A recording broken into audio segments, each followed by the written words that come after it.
Well, hello, my QVC beauties. It's Carmindy from Carmindy Beauty. I'm going to show you how to rock a bright, bold lip color for spring in 3 different ways, depending on what look you're trying to achieve.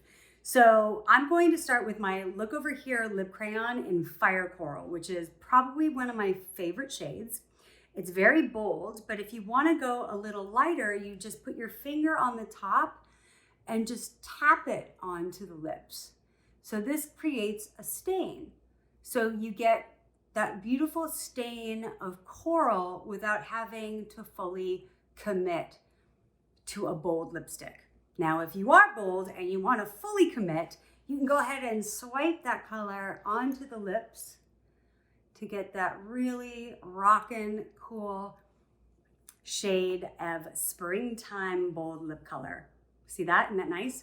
Now, the third way to play with this color is if you want to give it a little bit more of a 3D effect, you take my beautiful new lip gloss in Sunburst, and this is a sheer coral that pairs very beautifully with this color, and sweep it right on top to give it a glow and a more 3D effect. Isn't that pretty?